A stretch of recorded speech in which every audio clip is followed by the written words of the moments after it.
So on the line, we're joined by Dr. Talitha LeFlouria. She is the Lisa Smith Discovery Associate Professor in African and African American Studies at the University of Virginia and an Andrew Carnegie Fellow. She is a scholar of African American history, specializing in mass incarceration, modern slavery, and black women in America. She is the author of Chained in Silence, Black Women and Convict Labor in the New South. This book, and this book right here, that I heard Cliff Russell interview her about 3 years ago or so. And I heard the interview, so I ordered the book right away. And we all miss Cliff Russell. We know Cliff has passed on. He's an ancestor now. But I first found out about her on Cliff Russell's show. Okay, so now this book received several national awards, including the Darlene Clark Hine Award from the Organization of American Historians in 2016, the Philip Taft Labor History Award from the Cornell University of Industrial and Labor Relations and Labor and Working Class History Association 2016, as well as some other awards also. Now, she has also received the Ida B. Wells Tribute Award from the Charles H. Wright Museum of African American History, where she will be speaking on Tuesday, March 26, 2019, 6 p.m. to 7:30 p.m., talking about when slavery is erased from plantations. We want to welcome to the African History Network show Dr. Talitha LeFlouria. How you doing tonight, sister? I'm great. Thank you so much for having me on the show. All right, no problem. Thanks for coming on. Well, I'm looking forward to your lecture on Tuesday, and I'm very familiar with your work, familiar with your book as well. I ordered your book. So, I mean, this is the first book I've seen of its type dealing with black women and convict labor in the New South. So tell us a little bit about this topic, and then we'll get into when slavery is erased from plantations. Okay, awesome. Sure. So, you know, as we know, oftentimes mass incarceration is an epidemic that is gendered, male and black. Exactly.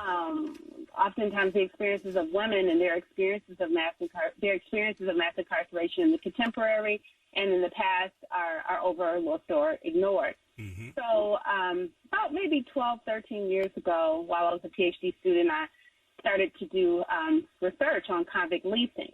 And what I learned through that process was that, Southern states Southern states took it upon themselves to lease entire prison populations to private industrialists, to these private contractors to work in factories and to build railroads and to build bridges and to work in brickyards and mines. And, they basically worked these people to death, and it was essentially slavery by another name. But what I did not know was that women were also forced to work in this same system. So I wrote this book. It was born out of about 12 years of research, and what it shows is that black women were essentially re-enslaved through the penal system after emancipation in the southern states, particularly in the state of Georgia, where they were forced to do everything from, build railroads, to work in brickyards, to work as lumberjacks, to work as blacksmiths, gristmill operators, and to also, they were oftentimes victims of sexual violence. They became pregnant in these prison camps. Their babies were oftentimes killed.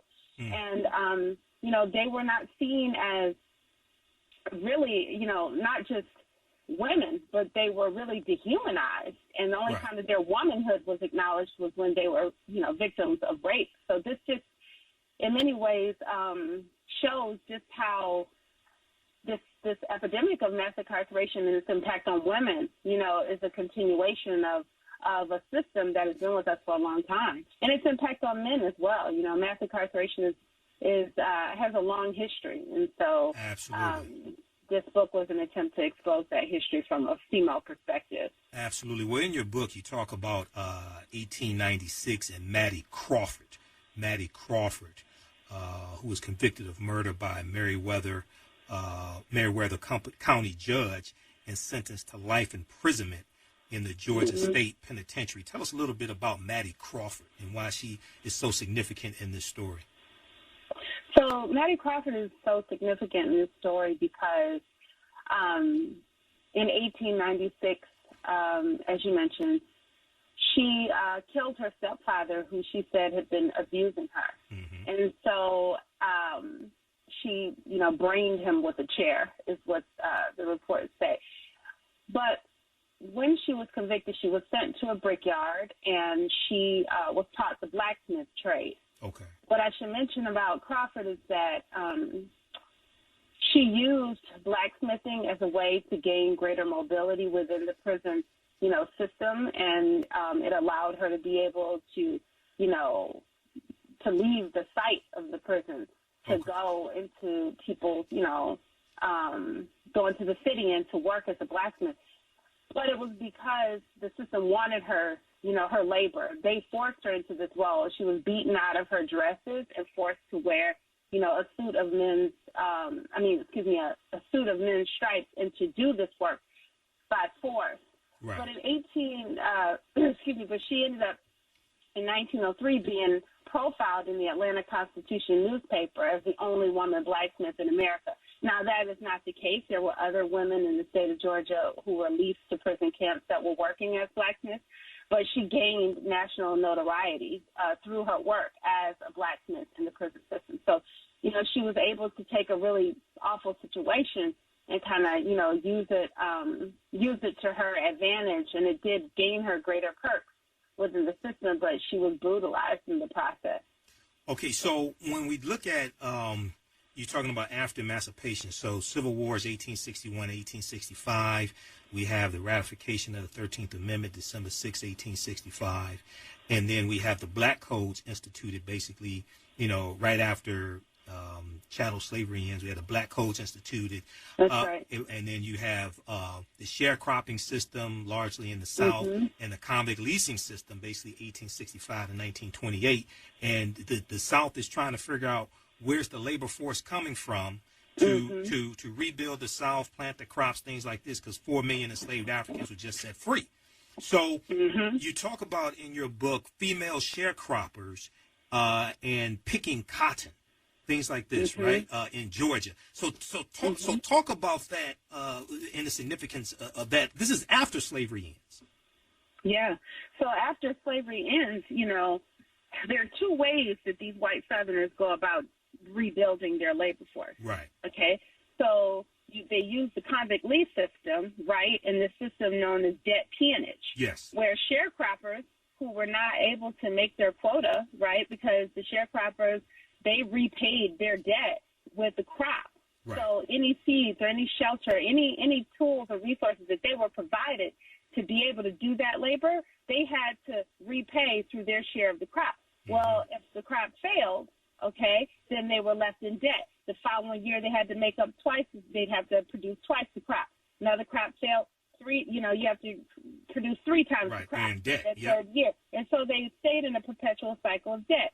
And so for those individuals who would leave the land and decided, I'm never going to get out of debt, and they would leave the land, they could be arrested, put in jail, and then a landowner could come and purchase their labor and make them work until they said that it's time for them, to be released. So they would have to work for indiscriminate or indeterminable, periods of time. Right. And so the way that this affected Black women is that, there were Black women who were who worked as sharecroppers. Most Black women actually were working as domestics in the city of Atlanta. A lot of them, were left and went to the city, and the men stayed behind and worked the land. But for those sharecropping families that stayed together in family units, the wives would oftentimes sharecrop with them.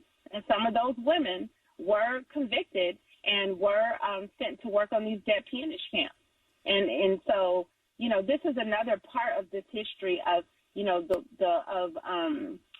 labor extraction that we see after emancipation, and how, Black people, all the attempts to try to obstruct Black people's social, political, and economic mobility. So they're using violence. They're using the criminal injustice system. They're using it, which includes the debt peonage system, the Black Codes. It's all about restricting Black people's freedom or stripping them of their freedom. Absolutely. Well, look, on page 25 of your book, Chained and Silenced Black Women in Convict Labor in the New South, you say to a large extent the debt peonage system a type of forced labor, restored hegemonic authority to white planters, giving them the legal power to purchase black farm labor from county courthouses. The policies set forth in the Mississippi Black Code of 1865 were implemented in all the southern states, Georgia included. Every civil officer was granted authority to, quote, arrest and carry back to his or her legal employer any freedman, free Negro, or mulatto who shall have quit the service of his or her employer before the expiration of his or her term of service without good cause, end quote. It was left to the county magistrates to decide whether the, quote, alleged deserter shall be remanded to the alleged employer or otherwise disposed of, end quote. That's from page 25 of the book. So now your work was featured in the Sundance nominated documentary Slavery by Another Name, as well as a C-SPAN, documentary called Left of Black. So Slavery by Another Name, this deals with debt peonage. How does your work tie into that? And then we'll let people know how they can order your book also. So, actually debt peonage is one of the topics that I don't go into as much depth about in the book. I talk a lot more about convict leasing and the chain gang system. Chain gang, right. And so the chain gang system, I will say, had an equally devastating effect on black people and on black women as the convict lease system and as the debt peonage system that you laid out. So, unfortunately, I can't, speak in depth about the debt peonage system and specifically as it applies to Georgia because I didn't write as much about that. But I do want to throw in the fact that the chain gang system actually affected thousands more, tens of thousands more black people than even convict leasing did. Between 1901 and 1936, there were close to 3,000 black women sent to chain gangs and tens of thousands of black men sent to chain gangs in one state alone. Which state was that? Georgia. In Georgia. Okay. So explain now, first of all, your work was featured in the Sundance nominated documentary Slavery by Another Name. So what aspect of your work, so this was a documentary, what aspect of your work was featured in that documentary? And then we'll go to the phone line in just a minute. Okay. I was the expert that was invited to participate in that documentary and to speak about the experiences of women. Chained in Silence is the first book ever written on the history of working class incarcerated black women in the post-Civil War South.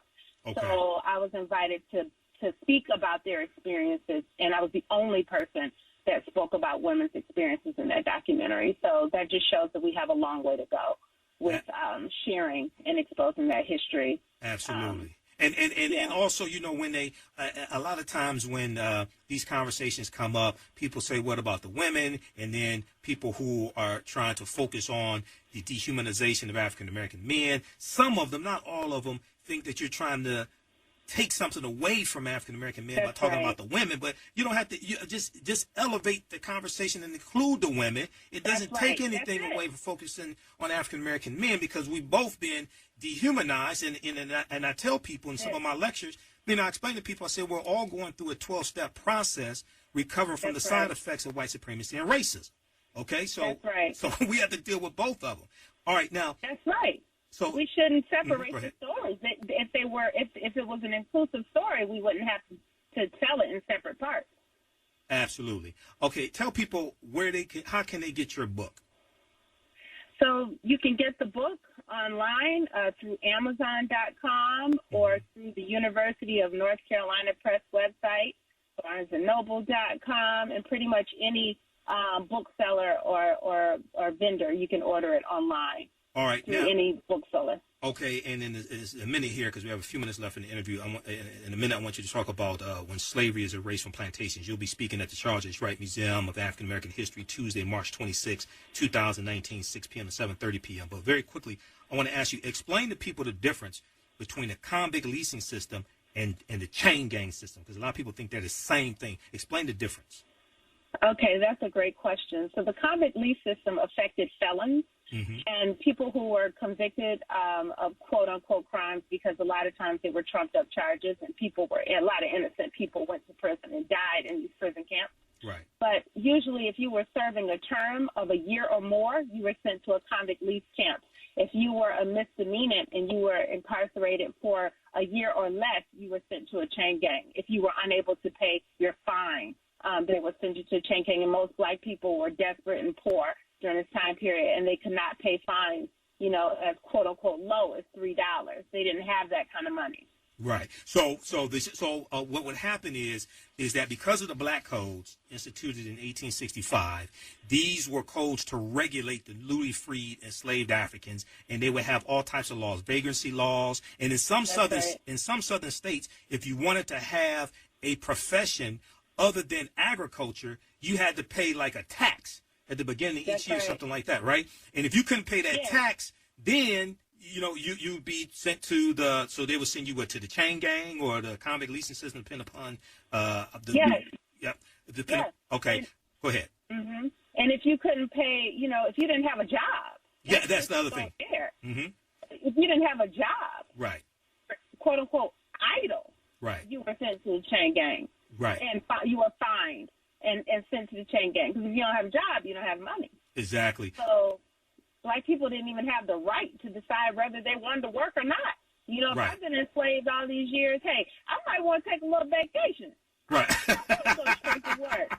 But they didn't have that option. They didn't have that option. And white people, and they didn't want to be under white people's rule and authority. So, hey, some black folks didn't want to go straight back to work. Right. I would encourage people to go to history.com, official website of the History Channel, and search for Black Codes, CODES. They have a good article there dealing with some of the history of the Black Codes, history.com. So tell us about when slavery is erased from plantations, because this is what you will speak on Tuesday, March 26th at the Charles H. Wright Museum of African American History. Yeah, so I'll be speaking at the Wright Museum and talking about the importance of truth-telling at historic sites and plantations, particularly presidential plantations across this country. Mm-hmm. What I've found by visiting plantations such as the Monticello plantation, which I've visited about maybe 4 times now over the past 3 years, is that oftentimes the story of slavery is told as a separate story. Right. And that it's a segregated story. And so, when you go inside of these presidential mansions, you hear about these presidents, how wonderful they were and how smart they were and how innovative that they were. And you get these, you're sold these narratives of American exceptionalism. Right. But nobody talks about the enslaved population that made these men exceptional and was the basis for their wealth and built their plantations, right? Right. And so they what I found is that you have to leave out of the mansion before you get any interpretation of slavery. Slavery is an option. You opt in. You take optional slavery tours. It's not a natural extension of the narrative that you're told within the household. Enslaved people are not even talked about inside of these households. Right. So what I want to talk about at the Wright Museum is how slavery is told. The story of slavery is told as a separate story, and how in some places, like, for example, some of these Confederate museums, the story of slavery is not told at all. It's completely erased. It's as if, our ancestors did absolutely nothing, to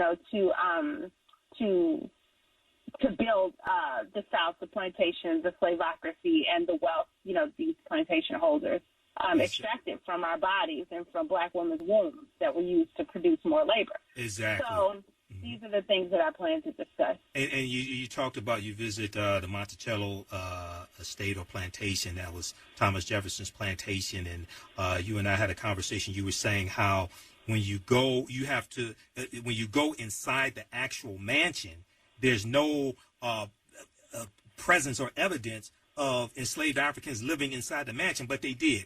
But they did. Yeah. And same Sally thing. Hemings is nowhere to be found inside of that mansion, and she gave birth to at least six of the man's children. Right. The story is told from the basement of the house. And so when they talk about, how many children did Thomas Jefferson have, they'll say he had 2 children in that house. But downstairs, You know, when you get to Sally Hemings' shack, or then cabin, then he had 6 more. Right. Well, right. why can't you just say that the man had at least 6, you know, kids? He had at least 8 children. At least 8 children. Yeah. You know what I mean? Right. The man that why not talk about all of his children? Because he had 6 with his first wife. He had at least 6 with Sally Hemings. Okay. Some of the children died, and so right. he had a total of 4 living children with Sally Hemings and 2 living children with his wife Martha. Right. Why doesn't he? But in their house, he has 2. Right. What is that about? So there's an attempt to try to sanitize the history, right? There's an attempt, and this also the reason why it's important to create a distance between him and slavery. Create a distance. He had 600 slaves. How are you going to distance him from slavery? Exactly. And the reason why this history is so important is because when we talk about reparations. And then you have people saying, "Oh well, you know, I don't own any slaves. My ancestors didn't own any slaves." Well, wait a second. It was enslaved Africans who built this country. There were at least 262 skills, trades, and crafts that African people had in this country from 1619 to 1865 that built this country. Okay, so once again, you can visit the website. Let's see, uncpress.unc.edu to order her book, "Chained in Silence: Black Women and Convict Labor in the New South." And I think Amazon. Or Amazon.com. Will they have the book at the Charles H. Wright Museum when you speak there? Do you know? I believe so. Okay, so you'll be there Tuesday, March 26, 6 p.m. to 7:30 p.m. I'll be there as well, so I'll get a chance to meet you. Give people if somebody wants to bring you in to do a lecture, we're out of time here. If somebody wants to bring you in to do a lecture, how do they get in contact with you? You can get in contact with me through my email address at tll4y@virginia.edu. All right. tll4y@virginia.edu. All right, sister, you have a great night. I'll see you Tuesday, okay? Thank you. You too. All right. Okay, guys, we got to get out of here. 9:10 a.m. the Superstation. Right now, it's correct wrong behavior. It's not over till we win. Wakanda forever. Michael Imhotep, the African History Network show. Stay tuned for Pastor Mo. We'll talk to you next week. Peace.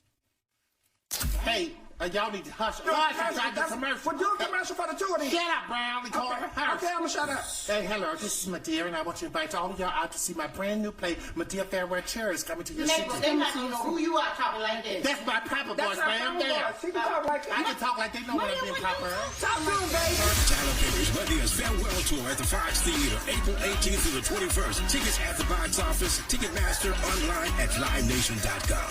I'll see y'all in the show. So, you've decided to go to college. That's cool. So, pop quiz. Which is a better way to earn your degree? Commute to college and fill your gas tank, get stuck in traffic, drive in bad weather, try to find a parking space, walk a half mile to class, or learn online at Independence University. In the park on a bench, on the beach on a towel, or on your couch with your kid, your campus is wherever you want it to be. You don't go to college. College goes to you. That's independence. That's Independence University. You schedule classes around your schedule, and all your supplies, including a brand new laptop and tablet, are included with tuition.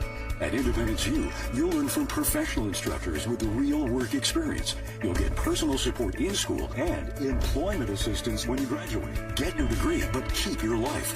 That's independence. That's Independence University. So if you're really smart, you call now. Call 1-800-556-7791. Independence U, for an independent you. Call 1-800-556